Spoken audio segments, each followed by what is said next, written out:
Alrighty, it's my favorite time of the week. It is wildcard draft time. Now, this is game week 9, and there are certain things to get really excited about here. The Wolves fixture run is finally upon us, and I think it's time to jump in on their assets. This wildcard draft obviously takes a few picks that are quite unique as well, so we'll see what it gives, and you'll be able to see the players that I pull out of my team in order to try and make this happen. Let me know what you think in the comments, and who you might have put in. It is getting really exciting for me because I am getting close to when I actually want to play my wildcard, which is in game week 12, and we're in game week 9 now, so it's like 3 weeks away. And how do I make my team, or what do I do with my team between now and then? Do I need to do anything to it? You guys let me know. But this is the wildcard draft edition for game week 9. Let's jump into it. It's Fantasy Premier League, the D in its journey.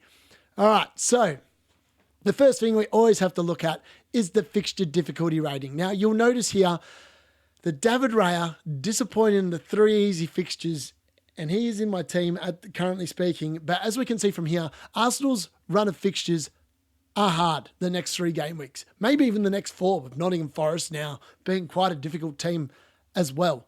Now, Aston Villa as well are coming up with a tougher run of fixtures, it has to be said, and Bournemouth obviously is still in that bid as well, which is why Semenyo is so easily sold. Brighton are also coming up with a slightly harder run of fixtures as well. And Chelsea are technically in it, but I think that Newcastle and Man United, they'll be fine with. I think it's only really the Arsenal game I'm concerned about with Chelsea.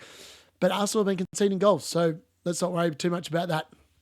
Now, as you can see there, Everton, Fulham have really good runs, starting with playing each other this game week. So that's interesting to note, something to keep in mind.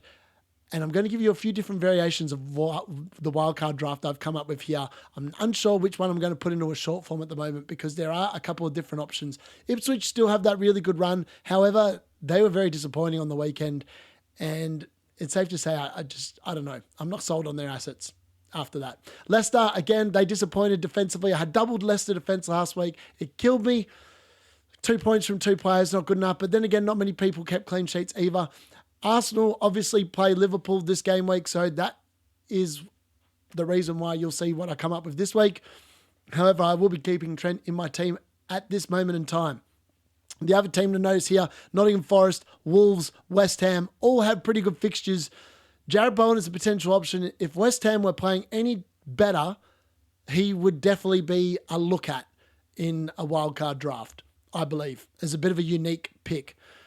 All right, moving in. I didn't actually cover him in my differential video, so I just wanted to quickly point that out. So let's go to the team. So I have 2.5 million in my bank, and I only ever make these drafts from scratch using my actual team with getting rid of the players that I want to get rid of. So first one, let's just get rid of Turner because we all know that he's not making my wildcard draft. Now, I have been thinking long and hard about whether it's worth. So at the moment, I waste 9.6 million on 2 goalkeepers.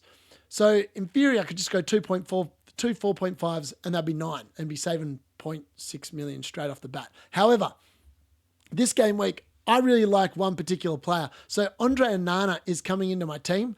David Raya is 100% going because if you can't keep clean sheets against the 3 teams you've just played, mate, you ain't staying in a wildcard draft. I don't care how good you are or how good the Arsenal defence can be.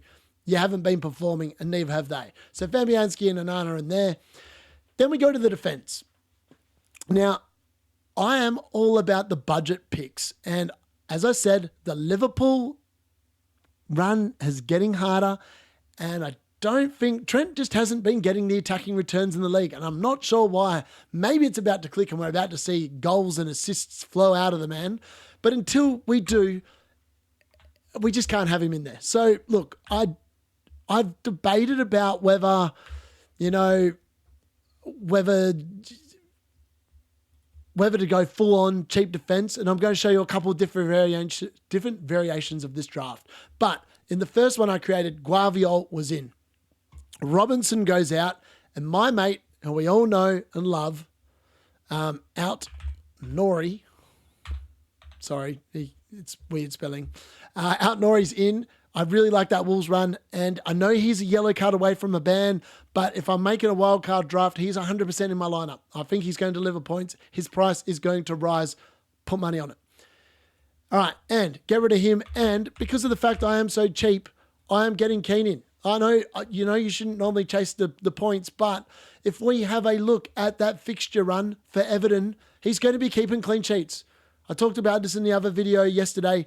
4 out of the next 6 games, I can almost foresee, provided Jared Braithwaite doesn't come in and take his spot, which is a slight problem. But until we see him back in the squad, Michael Keane's starting, and he has got attacking returns, and I'm expecting them to keep 4 clean sheets in the next 6 games. It was a toss-up between Andre Onana and Jordan Pickford in this draft as well, because I really like Pickford's run. However, I don't really like tripling up on a team, so that is why Keane is in, because Dwight McNeil stays in this draft. He's just too good to drop. So that's the defense covered. This is where it gets a little bit tricky, because as I said before, the Aston Villa assets are starting, they're hard runners. It's changing, and the Champions League's back. At this particular point in time, we don't know how they're going to go, or if there's going to be injuries, but this is what I think you would be doing if you're on wildcard. So Morgan Rogers goes for me, even though he's made some money, and he is up to 5.4 now, and because I bought him at 5.1, I really want to keep him till he gets to 5.5 and then try and sell him, because I think he will continue to go up in price. However, there are better options, and in this particular lineup, as you're about to see, in comes Son from Tottenham.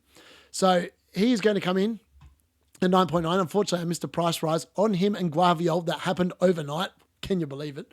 But that's just unfortunate. So you got to make do. Now, the other one, obviously you can see it still needs 0.6. Now, you can probably guess who's going, and it's a travesty that I'm saying this about this man. But Chris Wood is actually the one that goes. Now, before I do this, there are a couple of alternatives that I would like to point out. So to save Chris Wood in this draft, you could drop Ollie Watkins. But as I said before, I'm really hot on the Wolves assets. And Strand Larsen is too damn good to pass up. So for me, Chris Wood actually goes and Strand Larsen comes in. Now, as you can see there, I've got 0 million in the bank. I've completely used everything here. I think this would be the team I would go with this game week in a wildcard draft. So Strand Larsen would come in for Wood.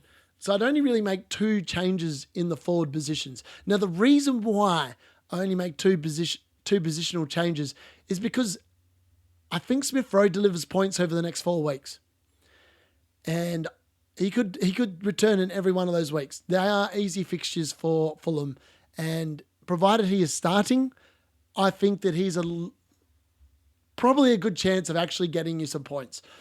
But as you can see there, I've gone from having like a super premium defender to Guardiola, and the rest are all budget options. However, the budget options you would mix and match. You would only ever play 3 in your team on any game week. So this week it would be Guardiola, probably Justin, and out Nori.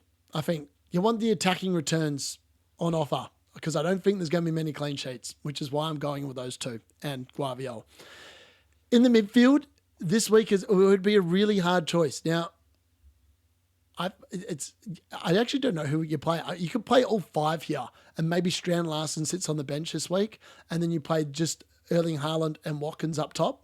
But I really like the reason why Watkins stays this week instead of, say, Chris Wood is because I think Watkins can deliver a really big haul against Bournemouth at home.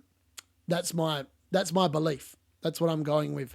I think it's going to be much harder for Watkins the next 4 weeks after that, and you could logistically move him on from that. We'll look at what it looks like in game week 10. Ollie Watkins, I think, potentially could be a sell next week. Someone else that is potentially a sell next week is Erling Haaland. Now, he's got Southampton this week. I mentioned it previously. I think there's actually some logic behind shifting him out to get Mo Salah back into your team. All right, so that's just my personal opinion. I'm just throwing it out there. I don't know. Let me know what you think in the comments. I'm not sure with that one. But that is what I would go with. That is the lineup that I like at the moment. Now, the other thing that you could do, and something that I've really grappled with, is you could bring in, say, Smith Rowe here is the other one I'd just unsure of. Now, I really like, and I'm not sure which one's better, but I would, Kulusevski. I just think him or Garnacho as a point of difference look really good here. Now, I think it's always dangerous to like double up with like the two midfielders from the same team. However, the way that they play, Son's more like an attacking midfielder and Kulusevski's more the creator. So I feel like if Tottenham score goals, there's a good chance that both of them are involved, which is why both make sense in my line of thinking in regards to what I'm trying to do here. Now, in order to do this, I've got to lose 0.6 mil, which, you know, is hard work. Now, in order to do this, there is a couple of options. I could drop Andre Onana for Kelleher because we know that Kelleher is going to be starting in goal for Liverpool, and that's 0.6. So I could drop Onana for Kelleher, or I get rid of Guardiola and I go proper cheap defense. So that is the other option. So we'll just pull up. I'm not sure which defender I would actually go with here, which is the hard bit to gauge. There's no defender really sticks out like they're going to be keeping clean sheets or whatever. So I'm not sure. I'm not sure who you would pick here. I think you just try to get someone that's going to be playing. Now, Canate has been looking really good, and he could be an option. And then that leaves you with 0.2 in the bank. I don't mind that because then I just don't think defenders are going. You can't rely on defenders to be getting you points. So as long as they're playing and they're half a chance of getting a clean sheet, I reckon you play them. That's just my line of thinking. So that is the alternative to what I did on the first one. So this one here is slightly different. Kulusevski and Canadian instead of Smith Rowe and Guardiola. Let me know which version you prefer. Now in this particular mode as well, as I said, they could line up with a 3-5-2 this week or a 3-4-3, depending on what you think is the better player. I think you keep Erling Haaland captain in this lineup. However, I think Cole Palmer is a real big shout for captaincy this game week. Newcastle just aren't very good away from home, and they have been leaking goals. So that's where I would go with that. Let me know in the comments what you think of this particular wildcard draft. I think it would get points. Last week's one was a hard week because, it was a low-scoring week in general. And a lot of the players just didn't perform as expected in the fixtures that they had. But I think potentially this week, this draft in particular, it's a little bit left field with some of the picks, but I am banking on the Wolves players to deliver. And obviously I'm targeting those fixture runs. I would ideally be moving Watkins out and potentially bringing another premium midfielder in. Or, I'm not sure who. I think you could almost drop Watkins down to Wood next week. Or even to Cunha.